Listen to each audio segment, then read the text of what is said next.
So tense nail అంటే titanium elastic nail అంటారు. So అది కొన్ని ఫ్రాక్చర్స్ ఇండికేట్ చేస్తారు. లైక్ ఒక చిల్డ్రన్లో సో ఆ గ్రోత్ ప్లేట్ డ్యామేజ్ అయ్యింది అంటే చైల్డ్కి ఆ బోన్ గ్రోత్ ఆగిపోయే ఛాన్స్ ఉంటుంది. బోన్ని ఫిక్స్ చేయాలి కానీ మనము గ్రోత్ ప్లేట్ని ముట్టుకోవద్దు.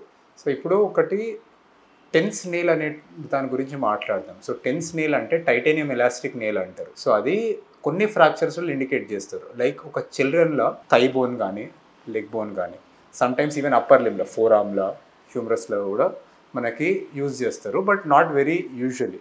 కానీ పీడియాట్రిక్ ఫీమర్ అండ్ టీబియాలో కామన్గా వాడతారు. So titanium nail elastic nail అంటారు. అంటే ఎలాస్టిక్ నెయిల్ అంటే ఏంటి అంటే నెయిల్ బెండ్ అవుతుంది. సో బెండ్ అయ్యి రికాయిల్ అవుతుంది. మనకి ఎలాస్టిక్ మీనింగ్ అదే. మనకంటే ఒక షేప్ మారిపోయి మళ్ళీ దాని షేప్లోకి వచ్చే ఛాన్స్ ఉంటుంది. That is called an elasticity. మనకి మెటీరియల్ అయినా ప్రాపర్టీ అది. సో ఈ ఎలాస్టిక్ నెయిల్స్ ఎందుకు వాడతారు అంటే మనకి పీడియాట్రిక్ ఏజ్ గ్రూప్లో బోన్కి పైన సైడ్ కింద సైడ్ గ్రోత్ ప్లేట్స్ అనేవి ఉంటాయి. ఆ గ్రోత్ ప్లేట్స్ని మనం ఎట్టి పరిస్థితిలో వయలేట్ చేయొద్దు. అంటే ఆ గ్రోత్ ప్లేట్ని మనం డ్యామేజ్ చేయొద్దు సర్జరీ టైంలో. సో ఆ గ్రోత్ ప్లేట్ డ్యామేజ్ అయ్యింది అంటే చైల్డ్కి ఆ బోన్ గ్రోత్ ఆగిపోయే ఛాన్స్ ఉంటుంది. ఆర్ కొంచెం స్కారింగ్ అయింది అంటే బోన్ అబ్నార్మల్ డైరెక్షన్లో గ్రో అయ్యి డిఫార్మిటీస్ వచ్చే ఛాన్స్ ఉంటుంది. సో ఆ బోన్ని ఫిక్స్ చేయాలి కానీ మనము గ్రోత్ ప్లేట్ని ముట్టుకోవద్దు.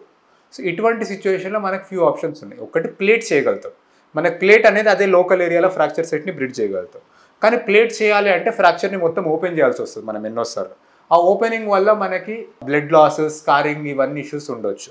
టెన్స్ నెయిల్ ఏం చేయగలుగుతారు అంటే మనకి ఆ గ్రోత్ ప్లేట్ పైన ఆర్ కింద మనకి డయాఫైస్ ఎక్కడైతే ఉంటుందో చిన్న హోల్ పెట్టి దాన్ని కాంటూర్ చేయగలుగుతారు. అంటే ఒక ఎలాస్టిక్ బెండ్స్ లెక్క చేయాలి మనం. సో డబల్ సి షేప్ లెక్క వస్తుంది.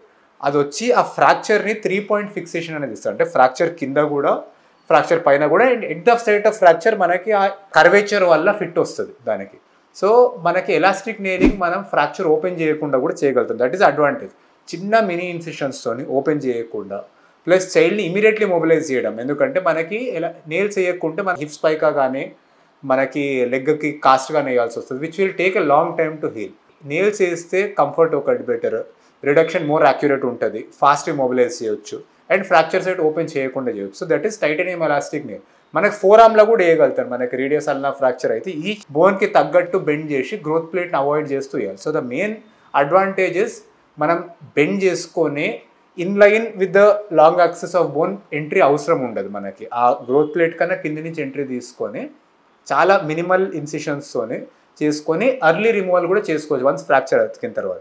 సో కొన్ని ఫ్రాక్చర్స్ వల్ల మనము టెన్స్ నెయిల్ చేయలేము. ఒకటి ఏంటి అంటే చైల్డ్ హెవీ ఉన్నారు లేదంటే కొంచెం ఏజ్ ఎక్కువ ఉన్నారు ఫస్ట్. సెకండ్ థింగ్ ఏంటి అంటే మనకి ఫ్రాక్చర్ ప్యాటర్న్ కూడా యూజువల్లీ ట్రాన్స్వర్స్ ఫ్రాక్చర్స్ ప్యాటర్న్స్ ఏమైతే ఎలాస్టిక్ నెయిల్ వేస్తే గట్టి ఫిట్ వస్తుంది. కానీ ఆబ్లిక్ ఫ్రాక్చర్స్ ఉన్నాయి, లాంగ్ ఆబ్లిక్స్, స్పైరల్ ఉన్నాయి, కొన్నిసార్లు చిట్లిపోయినాయి, కమ్యూనిషన్ ఉంది.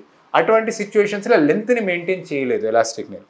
సో అటువంటి situations elastic nail is not a very suitable option మనకి. సో ఇది మనకి elastic nail, titanium elastic nail గురించి ఎన్నో యూజెస్ ఉంటాయి దానికి. సమ్టైమ్స్ ఈవెన్ అడల్ట్స్లో కూడా యూజ్ చేస్తారు. వేర్ ప్లేటింగ్ కానీ నెయిలింగ్ కానీ మనం చేయలేనప్పుడు బికాస్ ఆఫ్ ఓపెన్ వోన్స్ ఇట్లాంటి దాంట్లో or else as a temporary or supplementary fixation. So this is basic about titanium elastic nailings. మనకి టెన్స్ నెయిల్, మీరు కామన్గా టెన్స్ నెయిల్ అన్నారు అంటే it's a titanium elastic nail అండి. Thank you.